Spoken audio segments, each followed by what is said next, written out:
Jinan TV. Apa perbedaan ilmu fikih dan ilmu usul fikih? Sebenarnya pertanyaan seperti ini agak-agak berat sebenarnya ya, akan tetapi memang ketika kita menggunakan dua istilah yang berbeda antara fikih dan usul fikih, pasti di sana itu ada sebuah makna yang berbeda. Karena ini fikih adalah sebuah fak ilmu dan usul fikih adalah fak ilmu lain selain ilmu usul fikih. Yang mana ilmu fikih adalah hasil dari usul fikih. Kalau kita analogikan sebagai sebuah mesin, bahwasanya ada kitab wa sunnah, ada usul fikih dan ada fikih. Kita umpamakan bahwasanya usul fikih adalah alat pembuat roti dan kitab wa sunnah adalah bahan-bahan untuk membuat roti, dan fikih adalah roti tersebut.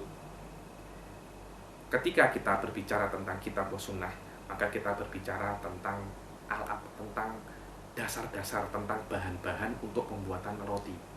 Bahan-bahan tentang pembuatan roti.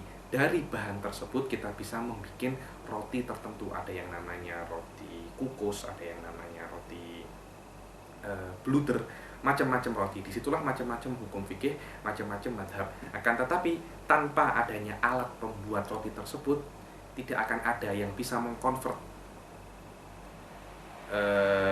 bahan-bahan tersebut sampai menjadi roti kualitas atas. Dan alat tersebut harus menjadi alat yang paten, alat yang sangat kompleks untuk mengolah bahan-bahan yang sangat rumit dan sangat berharga dan sangat bagus, yaitu bahan tersebut adalah bahan kitab wa sunnah. Jadi usul fikih adalah alat atau sistem pembuatan fikih. Dengan cara kita mengolah kitab wa sunnah dengan usul fikih, dengan cara kita mengolah kitab wa sunnah dengan usul fikih, jika usul fikih ini adalah alat yang benar, apa yang Anda pelajari adalah alat yang benar, ketika itu akan menghasilkan sebuah roti, sebuah fikih yang baik. Jadi kalau ada orang masuk kuliah usul fikih, maknanya Anda belajar bagaimana sistem cara pengolahan kitab wa sunnah. Dan kalau ada seseorang masuk kuliah fikih, maka maknanya dia belajar bagaimana macam-macam fikih atau bagaimana macam-macam roti yang sudah dibuat dari sistem dari alat yang namanya usul fikih. Dan usul fikih sendiri itu terdiri dari beberapa ilmu, terutama ilmu bahasa, ilmu mantik, dan ilmu kalam, dan juga ada sebagian sedikit ilmu fikih, dan ditambahi juga ilmu balaghah. Dan juga ilmu wada, ilmu bahasa itu termasuk juga ilmu wada atau ilmu balaghah. 4 ilmu ini jika digabung, dia akan menjadi sebuah kesatuan yang baru yang namanya ilmu usul fikih. Dan ilmu usul fikih adalah ilmu yang sangat rumit karena itu membahas sistem yang sangat paten untuk mengolah kitab wa sunnah. Tanpa adanya sistem yang paten, tanpa adanya sistem yang kompleks, tanpa adanya sistem yang bagus, hasil pembuatan, hasil pengolahan bahan-bahan tersebut tidak akan berharga. Karena roti yang enak bukan cuma dari bahan yang enak, akan tetapi dari cara sistem pengolahan yang bagus. Karena itu 4 mazhab Imam Syafi'i, mazhab Imam Malik, Abu Hanifah, dan Ahmad ibn Hanbal mempunyai sistem pengolahan kitab wa sunnah yang sangat bagus.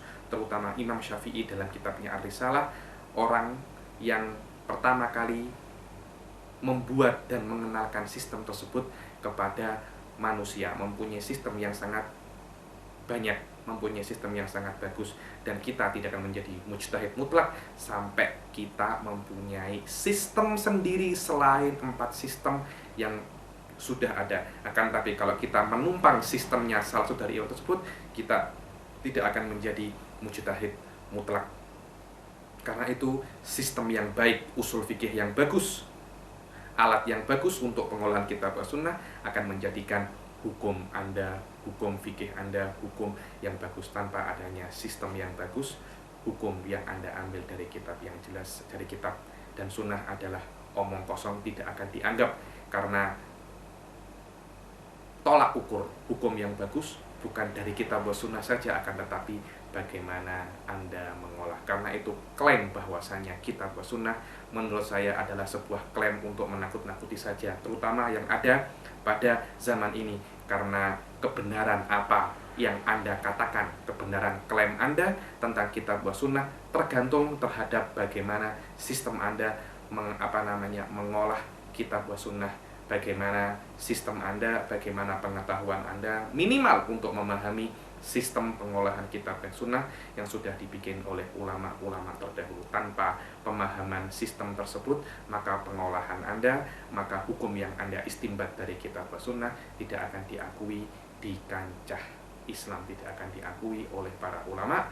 Artinya hukum tersebut tidak menjadi tolak ukur kebenaran, tidak menjadi tolak ukur kebenaran apa yang Anda katakan. Wallahu a'lam.